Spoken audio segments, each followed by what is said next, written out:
सबसे पहले तो अंतर्राष्ट्रीय मजदूर दिवस की हार्दिक बधाई। आप जानते हैं कि कांगड़ा में 3 राज्य हिमाचल प्रदेश, पंजाब और जम्मू कश्मीर के जो जिलाध्यक्ष हैं उनकी कार्यशाला चल रही थी। लगभग 10 दिन ये कार्यशाला चली।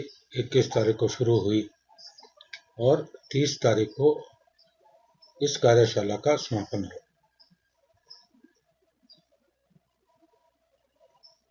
29 तारीख को मुझे भी इस कार्यशाला में सम्मिलित होने का मौका मिला और शाम को हिमाचल प्रदेश के सभी जिला अध्यक्षों की बैठक हुई, जिसमें हमारी राज्य की प्रभारी श्रीमती रजनी पाटिल जी उपस्थित थी और हमारे 2 सचिव जो हिमाचल प्रदेश मामलों के प्रभारी है, चेतन चौहान जी, विदित चौधरी जी भी वो मौजूद रहे और हमारे प्रदेश कांग्रेस के अध्यक्ष विनय कुमार जी इस बैठक में मौजूद रहे और मैंने हिमाचल प्रदेश में बागवानी के मुद्दों को बड़ी तफसील से सभी जिलाध्यक्षों के सम्मुख रखा। उस बैठक में निर्णय लिया गया कि 30 तारीख को राहुल गांधी जी जो प्रतिपक्ष के नेता हैं वो इस कार्यशाला में हिस्सा लेंगे, उनके सम्मुख ये मामला रखा जाए। 30 तारीख को उन्होंने कार्यशाला में वो सम्मिलित हुए, जहां ये मैं समझता हूं एक ऐतिहासिक पल था और सभी जिलाध्यक्षों का उन्होंने उत्साह बढ़ाया और 10 दिनों में विभिन्न विषयों पर जो चर्चा हुई वो बड़ी सार्थक रही। उन्होंने जिलाध्यक्षों को जहां हिदायत दी कि संगठन को ब्लॉक स्तर तक, बूथ स्तर तक मजबूत करें, वहीं आत्मीयता का परिचय देते हुए समापन पे उन्होंने जितने जिलाध्यक्ष अपने परिवार के साथ आए थे उनके साथ अपनी फोटो भी खींची, जिससे बहुत अच्छा संदेश कांग्रेस के कार्यकर्ताओं में गया। मैं उम्मीद करता हूं कि इस सम्मेलन के बाद हमारे जो जिला अध्यक्ष हैं, हमारे जो ब्लॉक अध्यक्ष हैं और सभी पार्टी के नेता संगठन को जो है मजबूत करें। और चर्चा के दौरान हमारे जो चंबा जिला के कांग्रेस अध्यक्ष हैं सुरजीत भरमौरी जी, उन्होंने राहुल जी के सम्मुख जो है ये मुद्दा रखा और शाम को जब राहुल जी दोपहर को वापस दिल्ली जा रहे थे तो एयरपोर्ट में हम लोग उन्हें विदाई देने के लिए मौजूद रहे और एयरपोर्ट की लॉन्ज में हमें काफी समय उनसे वार्तालाप करने का मिला और मैंने वहां इस मुद्दे को बहुत जोर शोर से उनके सम्मुख रखा और उन्होंने भी मुझसे जानकारी चाही खासकर जो हमारा अभी न्यूजीलैंड से तो मुक्त व्यापार समझौता हुआ है, जिसमें जो इंपोर्ट ड्यूटी थी, जो आयात शुल्क था, पहले 50% था, उसे घटाकर 25% जो है कर दिया गया। मैं एक बात और आप लोगों के समक्ष कहना चाहता हूं। मैं इस मामले में राजनीति नहीं करना चाहता। ये मुद्दा किसी दल विशेष से जुड़ा मुद्दा नहीं, ये मुद्दा आम बागवान और किसानों से जुड़ा मुद्दा है। लेकिन मुझे इस बात का अफसोस है कि भारतीय जनता पार्टी का रवैया बिल्कुल नकारात्मक रहा है। हमारे जो सांसद यहां से चुन के गए हैं दिल्ली, बावजूद इसके कि मैंने उन्हें पत्र लिखा, खाली एक संसद सदस्य श्री अनुराग ठाकुर के अलावा किसी का मुझे जवाब नहीं है। उन्होंने इस मामले को कभी गंभीरता से लिया ही नहीं। चाहिए तो यह था कि हमारे जो सांसद है इस मुद्दे को लोकसभा में, राज्यसभा में उठाते, प्रधानमंत्री जी से बात करते, कृषि मंत्री जी से बात करते, लेकिन ऐसा कुछ हुआ नहीं। ऐसा लगता है कि हमारी प्रदेश की जो भाजपा है उस मुद्दे को लेकर बिल्कुल उदासीन। मैंने तो बार बार विधानसभा में भी यह बात कही। लगभग 21-22 चुनाव क्षेत्र ऐसे हैं जहां सेब पैदा होता है। हमारे जो प्रतिपक्ष के नेता हैं ठाकुर जयराम जी, उनसे भी मैंने अपील की किस मुद्दे को उठाएं, लेकिन कहीं यह मुद्दा उठाया नहीं। देखिए, जनतंत्र में जो हमारा मतदाता है, आम जन है, वो हमें चुनकर विधानसभा में भेजते। वो इसलिए भेजते हैं कि हम उनकी समस्याओं को विधानसभा में उठाएं। वो हमें इसलिए नहीं भेजते कि हम व्यक्तिगत कारणों के कारण विधानसभा में चुप रहें। और आपने देखा होगा कई बार मैंने ऐसे निर्णयों को जो मुझे लगा किसानों और बागवानों के हक में, मैंने अपनी सरकार पे भी कटाक्ष की, क्योंकि कोई भी राजनीतिक दल ये नहीं कहता कि आप जनता से जुड़े मुद्दे ना उठाओ। लेकिन भाजपा के रवैये को लेकर मुझे बहुत ज्यादा दुख है। और ये आज की बात नहीं है, भाजपा हमेशा किसान और बागवान विरोधी रही।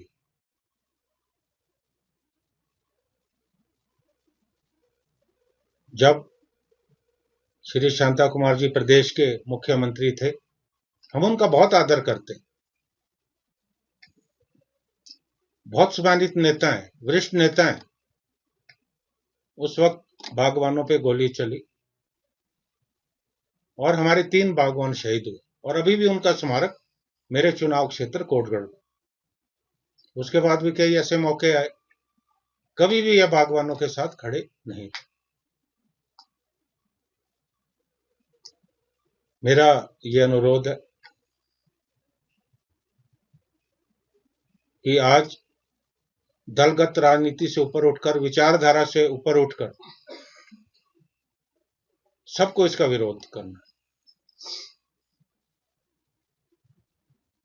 क्योंकि अभी जो इसके परिणाम होंगे, जो कॉन्सिक्वेंसेज होंगे, उससे बहुत सारे लोग अनभिज्ञ, बहुत गंभीरता से मुझे लगता है इसे नहीं लिया जाए।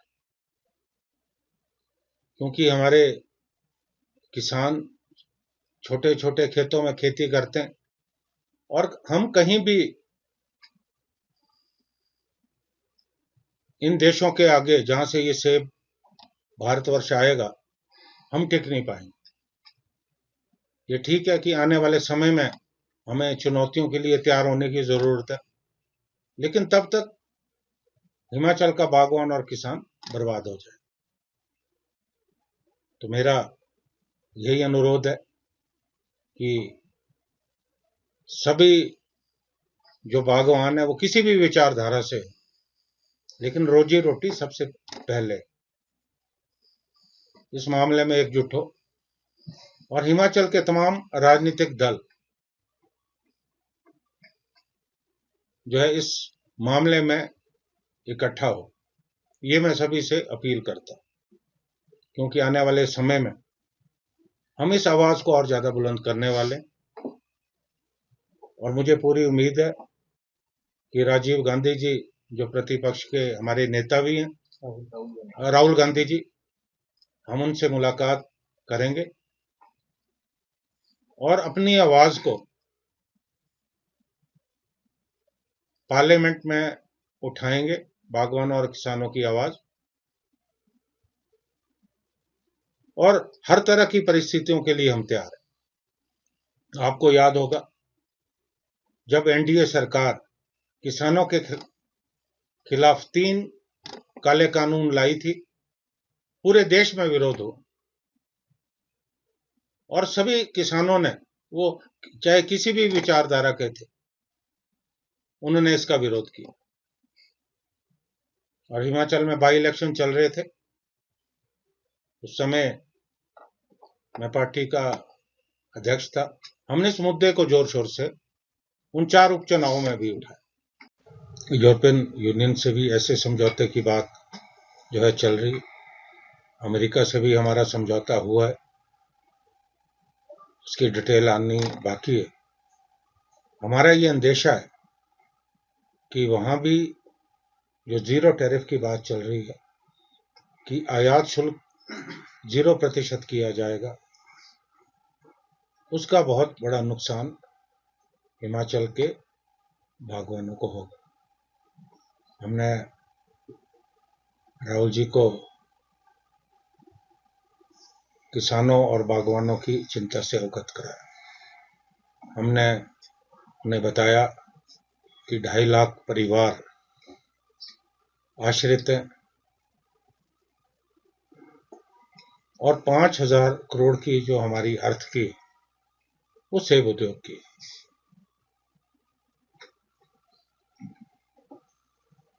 कांग्रेस ने वहां निर्णय लिया है कि हम आने वाले समय में राष्ट्रीय स्तर पर इस मुद्दे को उठाएं।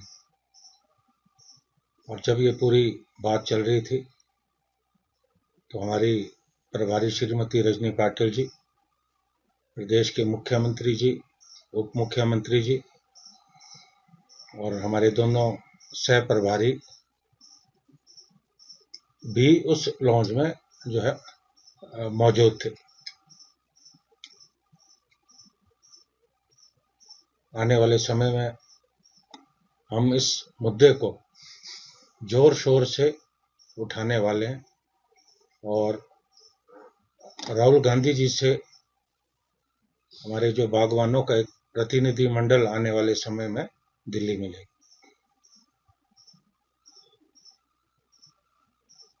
ये नहीं है कि हमने इस मुद्दे को उठाया, हम काफी समय से, और खासकर मैं अपनी बात करता हूं क्योंकि मैं बागवानी बहुल क्षेत्र से आता हूं,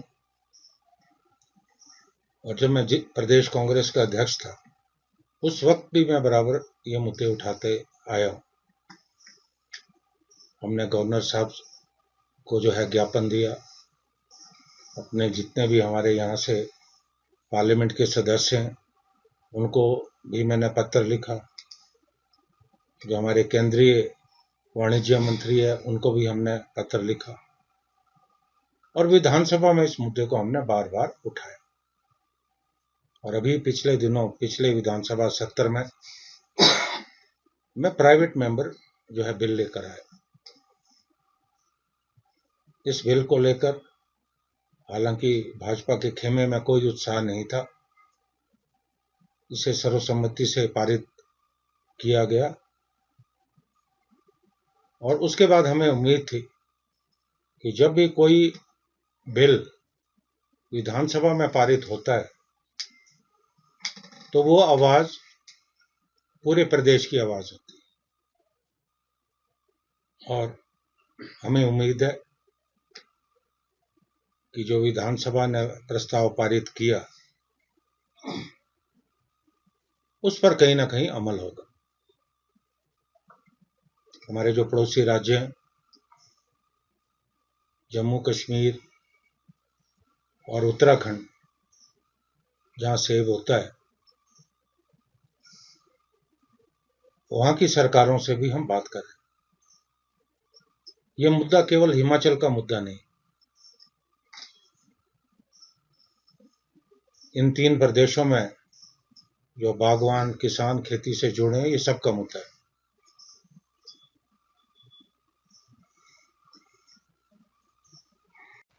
कि आरोप प्रत्यारोप की राजनीति छोड़े। लोग संकट में, आम जनता संकट में, क्योंकि केंद्र में आपकी सरकार है। देश की आर्थिकी को सरकार कंट्रोल करती है, हिमाचल के साथ सीमित है। आप जनहित में, हिमाचल के हित में बात करें और हिमाचल के बागवानों और किसानों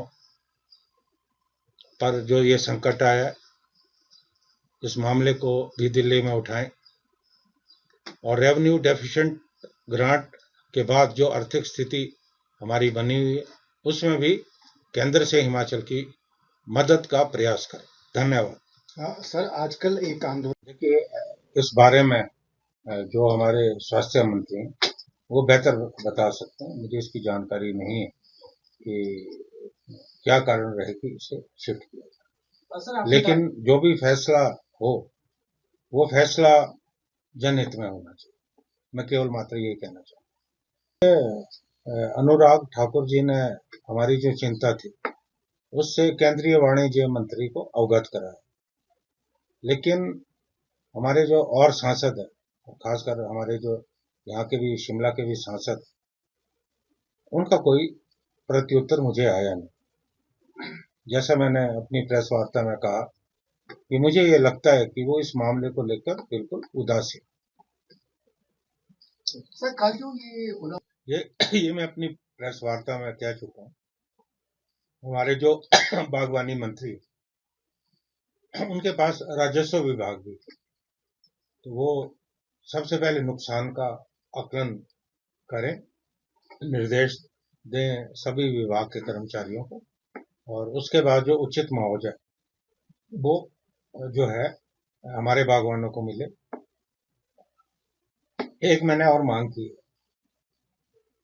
जो हमारे किसान और बागवानों ने बैंकों से ऋण ले रखे, फिलहाल जो किश्तों की अदायगी है उस पर रोक लगनी चाहिए। Thank you. तो 4 उपचुनाव कांग्रेस पार्टी जीती और एक संदेश पूरे देश में गया। उसके बाद आपने देखा होगा कि वो 3 कानून वापस हुए। उसमें हमारा भी कहीं ना कहीं हिमाचल के मतदाताओं का विरोध जो वोटों के रूप में उन्होंने दर्ज किया, उसका असर दिखा। आने वाले वक्त में ऐसी परिस्थितियां जो है फिर से बन सकती। बागवानों की, किसानों की अपनी अलग व्यथा है। लगातार जो है हमारा जो हमारे खर्चे हैं वो बढ़ रहे हैं, खादें महंगी हो रही हैं, मजदूरी महंगी हो रही है, उसके अनुकूल दाम नहीं मिल रहे और मौसम भी अनुकूल नहीं। अभी पिछले काफी समय से मौसम की मार किसान और बागवान झेल रहे हैं, और अभी बार बार ओलावृष्टि हो रही है, और इस ओलावृष्टि से बहुत ज्यादा नुकसान हमारे क्षेत्र में हुआ है। मैं प्रदेश के मुख्यमंत्री, हमारे जो बागवानी मंत्री हैं उनसे भी अनुरोध करता हूं कि वो राजस्व अधिकारियों को निर्देश दे और जो नुकसान हुआ है उसका आकलन करें और जो भी यथासंभव मदद बनती है वो किसान और बागवानों की जाए। अभी मुझे कुछ क्षेत्रों में जाने का मौका मिला, अभी मैं फिर से जा रहा हूं। कल मैं फिर से अपने क्षेत्र के दौरे पे जा रहा हूं। आने वाले समय में जहां हमें केंद्र की मार झेलनी पड़ रही है, वह हम मौसम की मार से भी हम जो है प्रताड़ित है।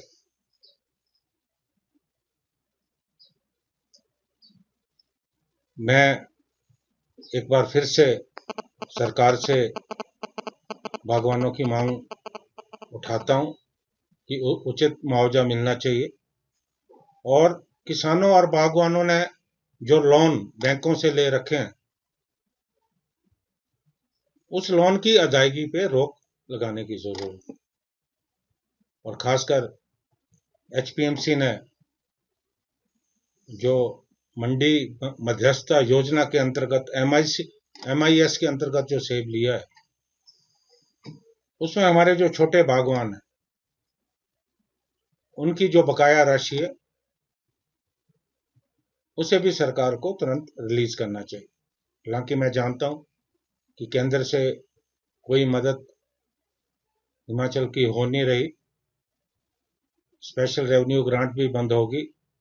हम एक बदहाल अर्थव्यवस्था से गुजर रहे हैं, लेकिन उसके बावजूद भी जो छोटे किसान हैं, क्योंकि उन्हें आने वाले समय में जहां बगीचों की देखरेख करनी है वहां खाद जो दवाइयां हैं उसके लिए भी उनके पास उन्हें बहुत ज्यादा समस्या आ रही है।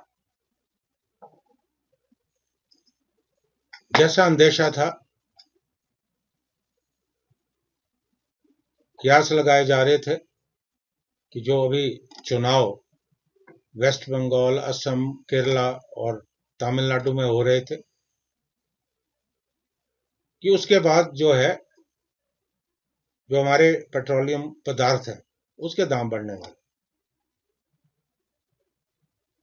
जैसे ही चुनाव खत्म हुए और पिछले कल तो एग्जिट पोल भी आए, अब एग्जिट पोल पे मैं कोई प्रतिक्रिया नहीं देना चाहता, लेकिन आज लगभग 1,000 रुपए अप्रोक्सीमेटली जो हमारे कमर्शियल हमारे सिलेंडर है एलपीजी के दाम बढ़ गए। जाहिर है 1,000 रुपए तो बहुत ज्यादा है। इससे जो खाने पीने की वस्तुएं, आप कहीं होटल जाएंगे, रेस्टोरेंट जाएंगे, वो दाम भी बढ़ने वाले। और अगली मार मुझे लगता है जो हमारे डोमेस्टिक जो घरेलू उपभोक्ता है उन पे पड़ने वाली। और अभी सबसे बड़ी समस्या आ रही है कि हमारे जो बिचूमैन है, जो हम कोलतार इस्तेमाल करते हैं सड़कों के निर्माण में, दाम यकायक बढ़ गए। बहुत सारे क्षेत्रों में जहां काम चल रहा था वहां कमी आ रही है क्योंकि दाम बहुत ज्यादा हो गए और जो कॉन्ट्रैक्टर्स थे उन्होंने काम बंद कर दिया। ये भी बहुत बड़ी समस्या है। इस बात को लेकर भी मेरी मुख्यमंत्री जी से बात हुई, वो ये मामला केंद्र सरकार से उठा है कि हमें रियायती दर पर जो है मुहैया कराया जाए ताकि हिमाचल प्रदेश में जो हमारी सड़कें हैं वो बदहाल अवस्था में कई जगह पे है, क्योंकि लगातार मौसम अनुकूल नहीं है। पिछले दिनों भी, पिछले कल भी बहुत बड़ा अंधड़ आया और बहुत ज़्यादा नुकसान भी हुआ, तो उसका भी हमें पूरी उम्मीद है कि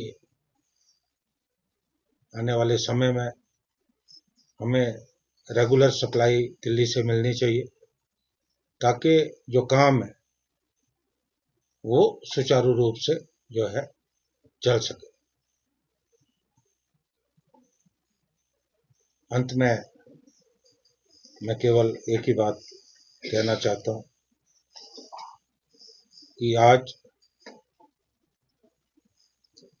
प्रदेश की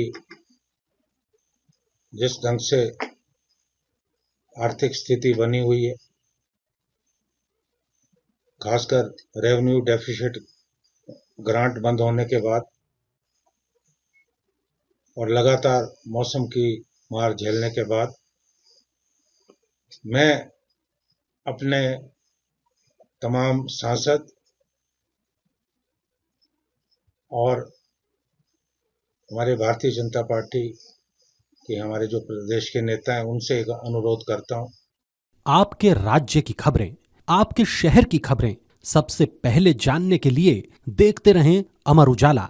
चैनल को सब्सक्राइब जरूर कर लें और पाएं हर अपडेट।